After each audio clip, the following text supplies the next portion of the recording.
एक बार की बात है। एक राजा था और उस राजा के 3 बहुत ही खास मंत्री थे।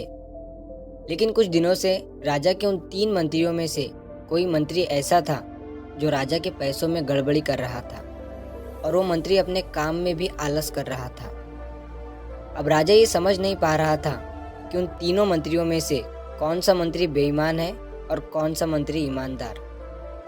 ये पता लगाने के लिए एक दिन राजा ने बिना उन तीनों मंत्रियों को बताए उन्हें एक एक बैग दे दिया और उनसे कहा कि तुम तीनों को अलग अलग घने जंगल में छोड़ दिया जाएगा। उस जंगल में तुम्हें फ्रूट्स के पेड़ ढूंढना है और अच्छे अच्छे फ्रूट से इस बैग को पूरा भरकर लाना है और तुम तीनों के पास सिर्फ एक दिन का समय है। तो पहला मंत्री ईमानदार और मेहनती था, तो उसने राजा के लिए बहुत सारे अलग अलग और अच्छे फ्रूट से अपने बैग को पूरा भर लिया। लेकिन उसे ये सब करने के लिए बहुत मेहनत करनी पड़ी। अब दूसरा मंत्री जो था वो बहुत ही चालाक था। उसने सोचा राजा के पास इतना टाइम थोड़ी है कि वो ये सब चेक करे कि मैंने अच्छे फ्रूट्स लाए हैं या ख़राब। तो बिना ज़्यादा मेहनत किए उसे जैसे फ्रूट्स ज़मीन पर पड़े मिले उसने वो अपने बैग में भर लिया, बिना उनकी क्वालिटी चेक करे जो बहुत ज़्यादा ख़राब थे। अब तीसरा मंत्री जो था वो बहुत ही आलसी और बेईमान था। उसने सोचा कि राजा सिर्फ बैग का साइज और वेट देखेगा, ये नहीं कि उस बैग के अंदर क्या है और कितनी अच्छी और ख़राब चीज़ें हैं। तो उस तीसरे मंत्री ने बिना कुछ करे अपने बैग को सूखे पत्तों और कुछ पत्थरों से भर लिया।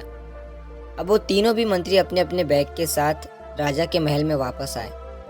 राजा ने उन तीनों भी मंत्रियों के बैग को खोलकर चेक नहीं किया और उसने उन तीनों मंत्रियों को अलग अलग जेल में 30 दिन के लिए डाल दिया। राजा ने सिपाहियों को यह ऑर्डर दिया कि इन तीनों को 30 दिन तक खाना नहीं दिया जाएगा और ये तीनों भी 30 दिन तक वही फ्रूट्स खाएंगे जो इन तीनों ने अपने बैग में भरकर लाए हैं। तो जो पहला मंत्री था जिसने अपने बैग में अच्छे और अलग अलग फ्रूट्स जमा किए थे, उसने जेल में 30 दिन आराम से गुजार लिए, अच्छे और डिलीशियस फ्रूट्स खाते हुए जो उसने खुद जमा किया था।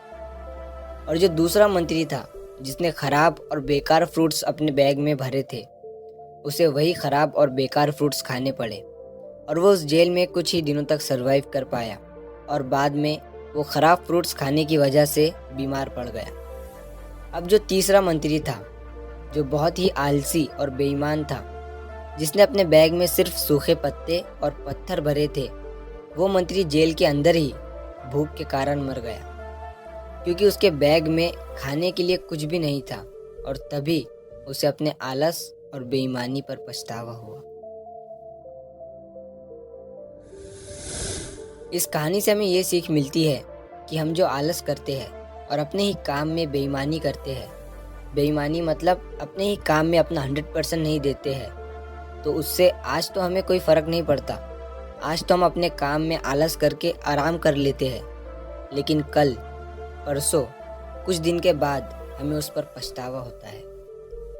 आपने बहुत से लोगों को ये कहते हुए सुना होगा कि काश उस टाइम पर मैं ऐसा कर लेता तो आज उस इंसान की जगह मैं होता। लेकिन उस टाइम पर उन लोगों ने आलस को चूज़ किया था, इसीलिए वो आज जहाँ के वही है, और जिसने मेहनत को चूज़ किया था वो इंसान आगे बढ़ गया। तो अपने काम के साथ आलस और बेईमानी बिल्कुल मत करो।